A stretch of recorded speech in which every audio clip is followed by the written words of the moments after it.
एक नगर में एक लालची आदमी रहता था। अपार धन संपदा होने के बाद भी उसे हर समय और अधिक धन प्राप्ति की लालसा रहती थी।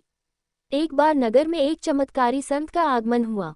लोभी व्यक्ति को जब उनके चमत्कारों के बारे में ज्ञात हुआ तो वह दौड़ा दौड़ा उनके पास गया और उन्हें अपने घर आमंत्रित कर उनकी अच्छी सेवा शुश्रूषा की। सेवा से प्रसन्न होकर नगर से प्रस्थान करने के पूर्व संत ने उसे 4 दीपक दिए। चारों दीपक देकर संत ने उसे बताया, पुत्र, जब भी तुम्हें धन की आवश्यकता हो तो पहला दीपक जला लेना और पूर्व दिशा में चलते जाना। जहाँ दीपक बुझ जाए उस जगह की जमीन खोद लेना, वहाँ तुम्हें धन की प्राप्ति होगी। उसके उपरांत पुनः तुम्हें धन की आवश्यकता हुई तो दूसरा दीपक जला लेना, जिसे लेकर पश्चिम दिशा में तब तक चलते जाना जब तक वह बुझ न जाए। उस स्थान से जमीन में गड़ी अपार धन संपदा तुम्हें प्राप्त होगी। धन की तुम्हारी आवश्यकता तब भी पूरी ना हो तो तीसरा दीपक जलाकर दक्षिण दिशा में चलते जाना। जहाँ दीपक बुझे वहाँ की जमीन खोदकर वहाँ का धन प्राप्त कर लेना। अंत में तुम्हारे पास एक दीपक और एक दिशा शेष रहेगी, किंतु तुम्हें न उस दीपक को जलाना है न ही उस दिशा में जाना है। इतना कहकर संत लोभी व्यक्ति के घर और उस नगर से प्रस्थान कर गए। संत के जाते ही लोभी व्यक्ति ने पहला दीपक जला लिया और धन की तलाश में पूर्व दिशा की ओर चल पड़ा। एक जंगल में दीपक बुझ गया। वहां की खुदाई करने पर उसे एक कलश प्राप्त हुआ। वह कलश सोने के आभूषणों से भरा हुआ था। लोभी व्यक्ति ने सोचा कि पहले दूसरी दिशाओं का धन प्राप्त कर लेता हूँ, फिर यहाँ का धन ले जाऊंगा।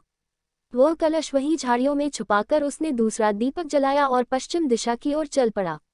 एक सुनसान स्थान में दूसरा दीपक बुझ गया। लोभी व्यक्ति ने वहां की जमीन खोदी। उसे वहां एक संदूक मिला जो सोने के सिक्कों से भरा हुआ था।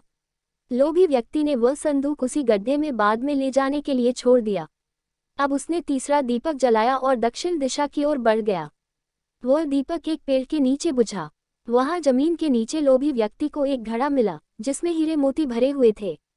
इतना धन प्राप्त कर लोभी व्यक्ति प्रसन्न तो बहुत हुआ, किंतु उसका लोभ और बढ़ गया। वह अंतिम दीपक जलाकर उत्तर दिशा में जाने का विचार करने लगा, जिसके लिए उसे संत ने मना किया था। किंतु लोभ में अंधे हो चुके व्यक्ति ने सोचा कि अवश्य उस स्थान पर इन स्थानों से भी अधिक धन छुपा होगा जो संत स्वयं रखना चाहता होगा।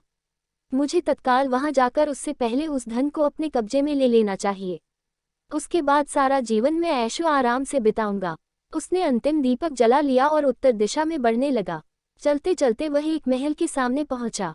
वहां पहुंचते ही दीपक बुझ गया। दीपक बुझने के बाद लोभी व्यक्ति ने महल का द्वार खोल लिया और महल के भीतर प्रवेश कर महल के कक्षों में धन की तलाश करने लगा। एक कक्ष में उसे हीरे जवाहरातों का भंडार मिला, जिन्हें देख उसकी आंखें चौंधिया गई। एक अन्य कक्ष में उसे सोने का भंडार मिला। अपार धन देख उसका लालच और बढ़ने लगा। कुछ आगे जाने पर उसे चक्की चलने की आवाज सुनाई पड़ी। वह एक कक्ष से आ रही थी। आश्चर्यचकित होकर उसने उस कक्ष का द्वार खोल लिया। वहां उसे एक वृद्ध व्यक्ति चक्की पीसता हुआ दिखाई पड़ा। लोभी व्यक्ति ने उससे पूछा, यहाँ कैसे पहुँचे बाबा? क्या थोड़ी देर तुम चक्की चलाओगे? मैं जरा सांस ले लूं, फिर तुम्हें पूरी बात बताता हूँ कि मैं यहाँ कैसे पहुँचा और मुझे यहाँ क्या मिला।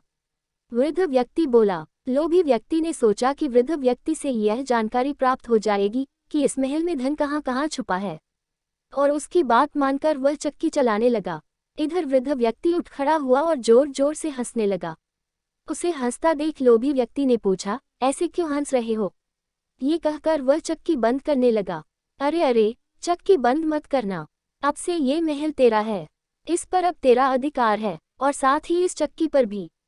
ये चक्की तुम्हें अब हर समय चलाते रहना है, क्योंकि चक्की बंद होते ही ये महल ढह जाएगा और तू इसमें दबकर मर जाएगा। गहरी सांस लेकर वृद्ध व्यक्ति आगे बोला, संत की बात न मानकर मैं भी लोभवश आखिरी दीपक जलाकर इस महल में पहुंच गया था। तब से यहाँ चक्की चला रहा हूँ। मेरी पूरी जवानी चक्की चलाते चलाते निकल गई। इतना कहकर वृद्ध व्यक्ति वहां से जाते जाते ये बताते जाओ कि इस चक्की से छुटकारा कैसे मिलेगा। लोभी व्यक्ति पीछे से चिल्लाया, जब तक मेरे और तुम्हारे जैसा कोई व्यक्ति लोभ में अंधा होकर यहाँ नहीं आएगा, तुम्हें इस चक्की से छुटकारा नहीं मिलेगा। इतना कहकर वृद्ध व्यक्ति चला गया। लोभी व्यक्ति चक्की पीसता और खुद को कोसता रह गया। सीख, लालच बुरी बला है, इसलिए लालच कभी न करें।